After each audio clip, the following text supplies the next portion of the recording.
Hello bachchon, let's read the given question, and the question states that find the condition that the line ax plus by equal to 1 may be normal to the curve a to the power n minus 1 into y equal to x to the power n. So the key concept to solve this question is, suppose if the line is perpendicular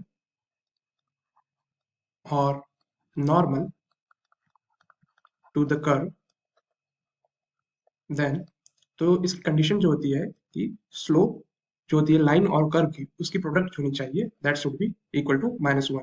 तो यहाँ लिख देंगे product of slopes of line and curve should be equal to -1.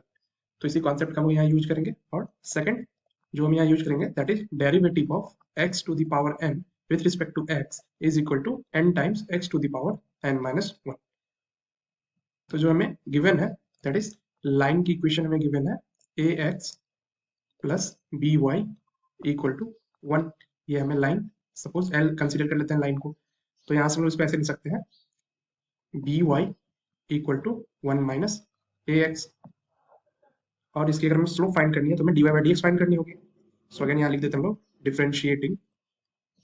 तो b एक constant है तो हम लोग b को बाहर रखेंगे and then dy over dx equal to, अब इधर डिफरेंशिएट करेंगे तो 1 एक कांस्टेंट है, कांस्टेंट की डिफरेंशिएशन 0 माइनस a और x की डिफरेंशिएशन x के रिस्पेक्ट में हो जाएगी 1. तो यहाँ से हम लोग लिख सकते हैं dy over dx equal to minus a by b. और इसको हम लोग कंसीडर कर लेते हैं m1 that is slope of line. तो ये हो जाएगी माइनस a बाई b और ये जो है स्लोप ऑफ लाइन है. देन नेक्स्ट हमें कर्व की इक्वेशन गिवन है, तो कर्व को हम लोग मान लेते हैं c और ये गिवन है a to the power n-1 into y equal to x to the power n. Again हम यहाँ पे हम लोग डिफरेंशिएट कर देते हैं ताकि यहाँ से हम लोग dy बाई dx फाइंड कर सकें. तो डिफरेंशिएटिंग अब a to the power n-1 constant है तो ये बाहर and dy by dx equal to x to the power n की डिफरेंशिएशन हो जाएगी n times x to the power n-1. तो यहाँ से हम लोग dy dx equal to n times, अब a to the power n-1 को डिवाइड करेंगे हम लोग तो इसको लिख सकते हैं x upon a whole to the power n-1. तो यहाँ से हम लोग इसको m2 कंसिडर कर लेते हैं, मींस कर्व की स्लोप, और ये है n into x divided by a whole to the power n-1. और ये जो है स्लोप ऑफ कर्व है. अब नॉर्मल होने के लिए कंडीशन हमें पता है, फॉर नॉर्मल अगर लाइंस पे नॉर्मल है तो इसके लिए कंडीशन है कि m1 इंटू m2 होनी चाहिए, that should be equal to -1.